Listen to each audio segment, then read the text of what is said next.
may-ari ng sitaw? Hindi. Hindi. Hindi. Chinese ang may-ari ng sitaw. Kaya nga sitaw C. Southeast Asia, yung C. Ano yung tao? Things, finds, bagay, In Chinese. in Chinese. Okay. So, ano ka? Sponsor. Yeah. Ikaw yung nag-i-sponsor. Ako yung isa sa mga tumulong sa kanila i-communicate yung platform nila. To the public. Kasi parang umpisa pa lang, labeled na sila sa scam, umpisa pa lang. So, may mga presidente sila dito, ang gulo ng management team nila. Sabi ko, tatanggapin ko yung deal kung aayusin nyo tayo ipoprovide nyo yung kailangan kong documents. Na-provide nila lahat. Ang nangyari ngayon, yung presidente nila dito, totoong Chinese na from sitaw sa headquarters nila sa China. May sitaw doon sa China? Oo, meron sila sa Singapore. Malaysia, pupunta kami soon. Iba-vlog din namin.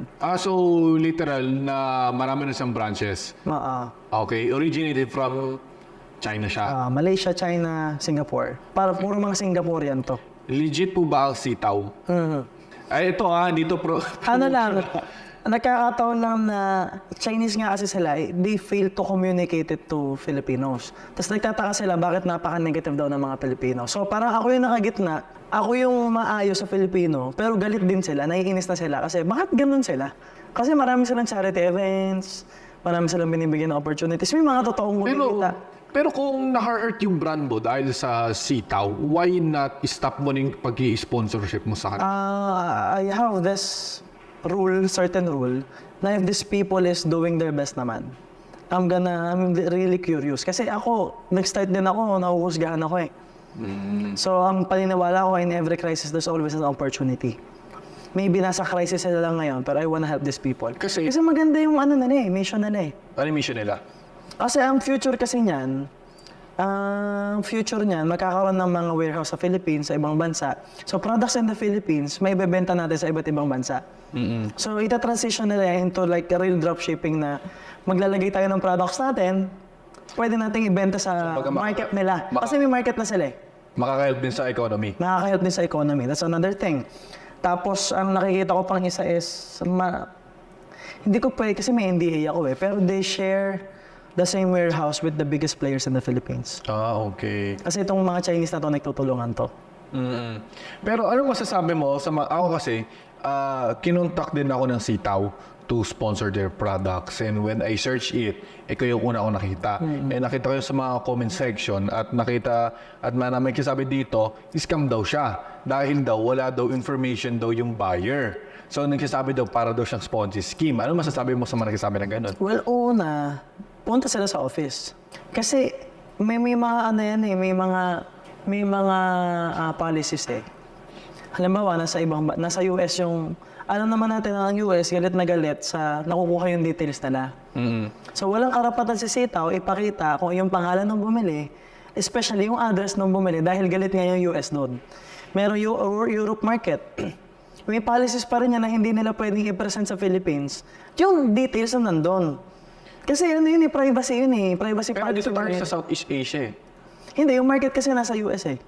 Nasa Europe saka nasa US eh. Doon ba yung mga bumibili? Nandun yung mga bumibili. Nandun yung buyer? Nandun yung buyer. Ngayon, if they want more information, like for example, may bumili sa Philippines, pinapakita naman nila eh, pumunta ka lang sa office. Hindi naman nila ipopost sa Facebook page nila eh. O ito yung bumili. Tapos yung website nila, ina-improve pa rin hanggang ngayon. Continuously developing. Technically, ganito yan bro. Naloko rin sila ng mga Pilipino. Sabaw yung naging presidente. Sabaw yung naging vice president. Sabaw yung naging IT. Tired of waiting for your car's windshield to clear? Introducing the Moato. Gets mo na. So ngayon pa lang nila inaayos, gumagastos ulit ng bago, naglalagay ng mga lawyers in place. Kaya nga, puro Chinese na yung nagmamanage dito, para sure na. Okay. So basically, nagka-problema rin sila. So I was there with them nung nagsisimula sila. Kaya naiintindihan ko as a businessman, naiintindihan ko yung kanilang struggles. Okay, yung website inaayos, yung security ng website inaayos, yung app inaayos pa rin. So di siya katulad ng parang Shopee or JNT? Kasi ako nag-e-commerce din ako dati. Hindi siya yung typical. Pag may bumili sa akin, sa website ko, nakita ko doon yung contact number, name, email, address para mapadala. Kasi yun yung purpose mo, makuha yung leads eh. Diba? Sisitaw kasi, yan na nga benta, ba't kailangan mo yung leads? Di ba? Okay. Kami na nagmamanage lahat eh. Kumbaga meron silang ano, Si Sitaw ba yan naghahanap ng leads? sa kanila na yung leads eh. May marketing sila. Kaya nga 7% lang yung tubo. Alam naman natin sa e-commerce, dropshipping, di lang ganun kalay tubo. Malaki yung pwedeng kitain. Kasi gagastos tayo ng ads, di ba? Gastos tayo ng marketing. Paano sila bumibili doon? Through their website na Sitaw? Pinopromote nila yung sa... Meron silang mga connected na company sa iba't ibang bansa. Pinopromote nila doon. Kasi divisoria price eh. Divisoria price. So, pagdating sa US, pagdating sa Europe, murang-mura to. So, nabibili talaga siya. So, don't get me wrong pero meron kasi, kaya di ko kasi tinuloy yung Sitaw kasi meron na panood na isang video na di niya bangking yung Sitaw. Parang ginawa niya, nilagay niya yung link na website, tapos malalaman doon kung ilan yung nag-review ng website. At nakita na parang sobrang unti lang daw. So, paano mo daw, parang sinabi technically? Hindi ko yung naiintindihan yung sinasabi niya. Tapos, parang sinasabi niya parang sinasabi niya, yung Sitaw pa rin daw yung bumibili ng product para para mahirap siyang mahirap siyang tingnan in technical ways. Kasi alam naman natin, technicality na website. Kasi yung website, what if hindi dito, hindi exact, iba yung website sa Philippines, iba yung website doon. Iba yung website na binibilhan, ibang app siya. Okay. Kasi ang income nito, in reality, taxes eh. Yes. Na hindi get away with the taxes kasi direkta yung pera eh. Kaya umiikot yung pera. Hindi pumapasok. Di ba? Yes. Yun yung technical ng business na to eh. So, doon sila nakakakuha talaga ng income. Naleles nila yung transactions, less taxes to. So, they monopolize on that. Ano masasabi mo sa mga nag-hate sa'yo na sinasabi na tawag dito, hindi daw porkit may SEC or may office sa BGC is technically They don't have to invest naman eh. Wala namang namilit sa kanila eh. Parang, una, nagagalit ka, nalugi ka na ba? Oo. Kasi it's like these people are trying to be heroes in some sense.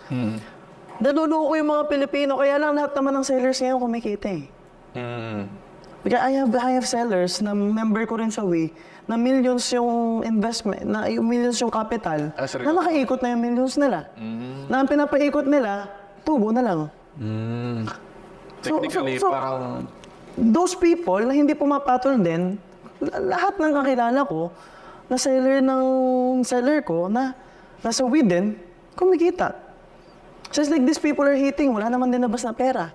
So wala naman ako sasabihin sa kanila kasi kung ayaw mo, edi wala namang namilit eh. Diba? It's like if you don't want it, they don't do it. Meron bang profit share doon sa company na yun? Wala. Talagang tinutulungan mo na lang talaga sila. Tulungan ko lang talaga. Ang galing. Baka Ano lang yun eh, yung may pina-edit niya akong bagong video sa'yo, di ba? Kasi kailangan yung referral code para ma-monitor nila kaninong influencer galing. Okay. Kasi merong silang section ng buong team na ang trabaho lang nila mag-assist ng MJ Lopez. Kasi sa ngayon, ako yung pinakamalakas magpasok. So para lang mag-assist kami, okay, ang trabaho niya lang i-assist lahat ng MJ Lopez. Ganon. Parang sinesegregate nila yon. Okay. Pero, walang income yun. Kaya meron ako isang video, wala akong pake kung gagamitin yung referral code ko. Daming influencers, yun na lang gamitin nyo. If you think I'm earning from it, gamitin nyo yung iba. Ang akin lang, wala kayong komisya doon. Bakit pa kailangan i-track? Yun yung dinedebate ko ngayon. Kasi sabi ko, I'm receiving a lot of hate right now. So maybe we can remove the referral code so that they understand. Kaya lang, again, ganun pa rin eh. They still have to... Yeah, kahit naman gawin mo. May monitoring. So, ang ginagawa nila ngayon, may mga lawyers kasi sila.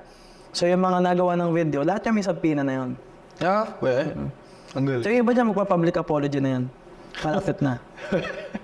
Kasi may nag-hate sa aming isa na expert daw ng dropshipping. Kaya lang, nakulong nga siya dahil sa dropshipping eh. So, ngayon, nakukuha niya simpansa ng tao. Pero, kilala ko siya personally eh. Sa akin ba siya nagpapamentor eh. Diba? Mas babanatan niya ako. So, pwede bagitin yung name. Hindi ko pwede. Bulong mo na lang. Diba? So, mamaya off cam. Sige. So, nakulong nga siya dahil sa may lawsuit nga siya dahil dito eh. No. So, sabi ko sa Sitaw, sige, padalhan mo na sa PINA. Ngayon, tigil na siya. Kung nare-request ko, padalhan niyo yan ng letter, gusto ko mag-public apology yan.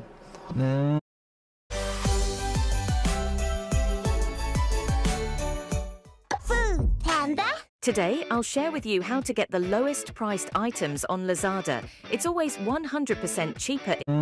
Okay, so yung iba naninira lang talaga for the sake of fame. Okay. Saka, no one's forcing naman eh. Wala namang hype na yayaman. Extra income lang naman to na maliit. Yeah. 7% is like, Yeah. baka mas malaki pa sa stocks eh. Oh. Diba? 8 to 10%. Like I'm playing in some ways right now. I have friends who are experts. Nilalagay ko pera ko doon, sila na bahala. But pa nagte-trade nun, Kumbaga, kumikita ng 10% mahigit eh. So, masasabi mong bakit ka pa nila ini-hate, eh yung low risk investment lang naman yung... Yeah, exactly. Saka, hindi mag-start naman ka sa 5,000. Hindi naman to crypto eh. Namawala pera mo. Mag-start ka sa 5,000, sa 2,000. Tapos ngayon, ang daming influencers. Biglang putok yung market, nahihirapan naman sila i-handle. So, ganun na ngayon nangyayari kay Sitaw. Ay parang hindi pa nila nakakapa yung marketplace na Philippines. Okay, sige. Pero hopefully, ma-provide nila lahat soon. Okay. Kasi wala eh. Kasi pag sobrang naka-apekto na yun sa brand ko, tama ka rin. At some point, I have to Kasi ang dami ko nakikita ng Pinay na kumikita, yun yung mahalaga sa akin eh. Especially OFWs. Doon ko malapit yung puso mo sa OFW. Ang daming kumikita ng OFW talaga. Pero ready ka na ba? Ready ka na ba sa ating fast talk? Sure. Okay, magka